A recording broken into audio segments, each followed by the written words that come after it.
অপেক্ষার প্রহর শেষে সৌম্য সরকার ফিরলেন। এ ফেরা একেবারে তেড়েফুঁড়ে সবকিছু লণ্ডভণ্ড করে দিয়ে ফেরা নয়, তবুও তিনি ফিরেছেন, সেটাই বরং সবচেয়ে বড় স্বস্তি।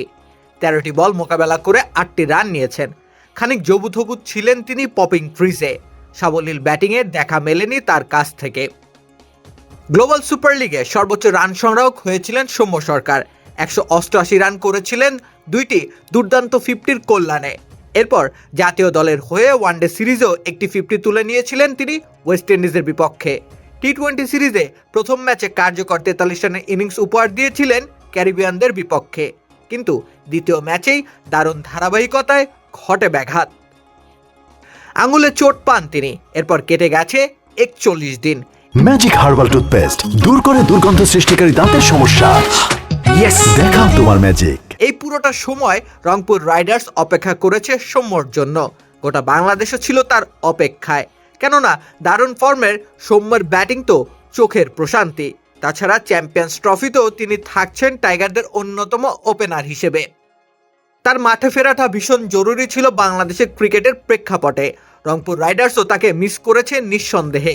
গ্লোবাল সুপার লিগের শিরোপা জয়ে সৌম্য সামনে থেকে রেখেছিলেন অবদান। বিপিএলে টানা ৮ জয় পাওয়া দলও তাই অন্যতম সেনানির অপেক্ষায় ছিল তীর্থের কাকের মতো। সেই সৌম্য ফিরেছেন মিরপুর হোম অফ ক্রিকেটে। প্রায় ১ মাসেরও বেশি সময় বাদে মাঠের ক্রিকেটে ফিরে বাউন্ডারিতে খুলেছেন রানের খাতা। ব্যাকওয়ার্ড পয়েন্ট দিয়ে তিনি বাউন্ডারি হাঁকান, যদিও বেশ নড়বড়ে লাগছিল তাকে। একটা দীর্ঘ বিরতি দুরন্ত ছন্দে প্রভাব ফেলেছে। সেসবকে পাশ কাটিয়ে মাঠের ক্রিকেটে তিনি ফিরেছেন, সেটাই স্বস্তি বাড়াচ্ছে। কেননা তার উপরই বাংলাদেশের চ্যাম্পিয়ন্স ট্রফির ভালো খারাপ নির্ভর করছে অনেকটাই। লিটন দাসের মতো অভিজ্ঞ ব্যাটার নেই দলে। সৌম্যের অভিজ্ঞতায় ভর দিয়ে যতদূর যাওয়া যায় যেতে চাইবে টাইগাররা।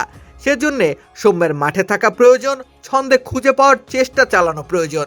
বৃহৎ স্বার্থে তাই সৌম্যের ফেরাটা ছিল ভীষণ ভীষণ জরুরি। রাকিব হোসেন রুম্মান, খেলা ৭১।